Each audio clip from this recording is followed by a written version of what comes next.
नमस्कार दोस्तों, आज हम बात करेंगे यूपी बोर्ड परीक्षा में तो कॉपी चेक की जाती हैं टीचरों के माध्यम से, तब वहाँ पे कुछ यूनिक चीज़ें निकल के आती हैं। तो एक यूनिक चीज़ जैसे कि हमें मिली है, मेरी शादी टूट जाएगी प्लीज़ मुझे पास कर दीजिए सर।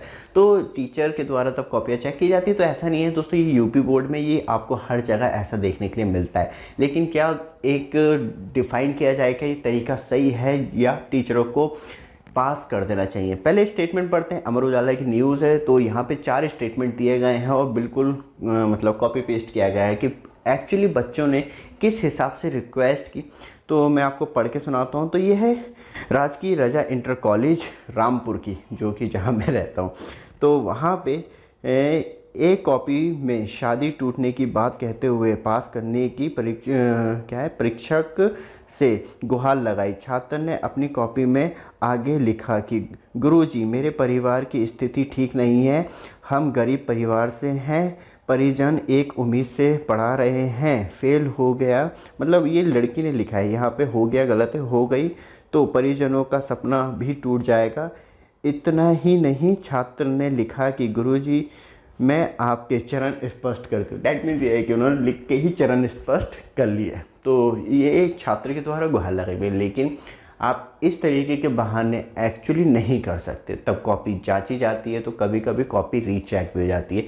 तो टीचर्स के ऊपर उनकी नौकरी पे आ सकती है। तो इसलिए, क्योंकि मेरा बैकग्राउंड की बात करूँ तो ज़्यादातर टीचर हैं, कॉपी रीचेक हो जाती हैं, किसी मामले में कोई गड़बड़ पाई जाती है, नंबर कम आते हैं, तो स्टूडेंट दोबारा रीचेक करवा सकते हैं कॉपी। तो उस कंडीशन में जो टीचर है वो फंस सकता है, उसकी नौकरी जा सकती है।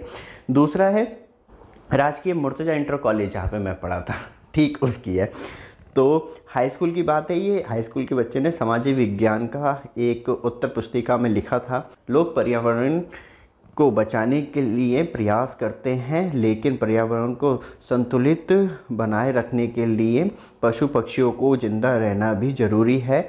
गर्मी का मौसम शुरू हो गया है, सभी गुरुजन अपने घरों के आगे और छतों पर बर्तनों में पक्षियों के पीने के लिए पानी ज़रूर रखें। छात्र ने आगे लिखा कि वह पक्षियों को बचाने के लिए अभियान चला रहा हूँ। तो दोस्तों, यहाँ पे स्पेशली कोई भी पार्टिकुलर, ये अच्छी चीज़ है कि अखबार में आ गए तो एटलीस्ट हाईलाइट हो गए।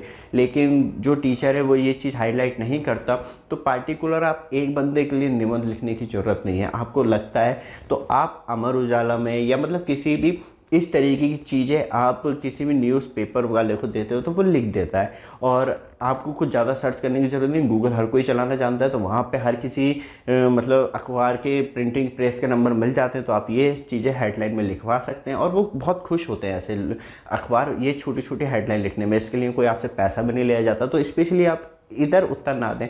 तो आप टीचर की मानसिकता चेक करना चाह रहे हैं कि इस मतलब ये मैं श्लोक लिख दूं या मैं ये स्टेटमेंट लिख दूं तो इसमें मुझे प्लस नंबर मिल जाएंगे। इट्स नॉट अ मैंडेटरी कि ये एक नेग्लिजिबल ऑप्शन होता है। हाँ, इसे काटेगा नहीं, इसके माइनस नंबर नहीं देगा। लेकिन कुछ लोग होते हैं, आपने ऊपर आंसर लिखा, सब कुछ अच्छा लिखा, लेकिन नीचे आपने ये लिख दिया, तो उस चीज़ का इफेक्ट आपकी कॉपी पे, आपके नंबरों पे ही पड़ता है। शायद वो काट के जो 10 में से 10 देने वाला वो 10 में से 8 भी दे सकता है। तो इसलिए इस स्टेटमेंट को एक सही, वो होता है ना, एक बात होती है कि जहाँ आप बोल रहे हैं क्या वो प्लेटफॉर्म वो बोलने के लिए सही है, वो सबसे ज़्यादा इंपॉर्टेंट होता है। तो इस चीज़ को समझना चाहिए।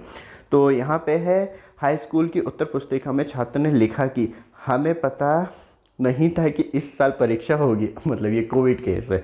तो हमने कोरोना में प्रमोट होने की वजह से फॉर्म भर दिया था, गुरुजी पास कर देना। इसी तरह एक छात्र ने गरीबी का हवाला देकर पास करने की गुहार लगाई।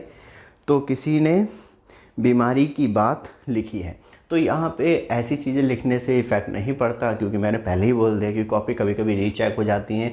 कभी ऐसा होता है कि ये नहीं है कि सारी कॉपी रीचेक होती है, तब बंडल बने होते तो किसी बंडल को उठा के रीचेक कर लिया जाता है। क्या जो टीचर है उसने किसी ऐसे दबाव में आके तो कॉपी चेक नहीं करी या फ्रस्ट्रेशन तो नहीं निकाली है किसी पे, स्टूडेंट पे, तो इसलिए रीचेक हो जाती है। तो ये बेबुनियादी बातें हैं कि बीमारी की वजह से या कोई चीज़।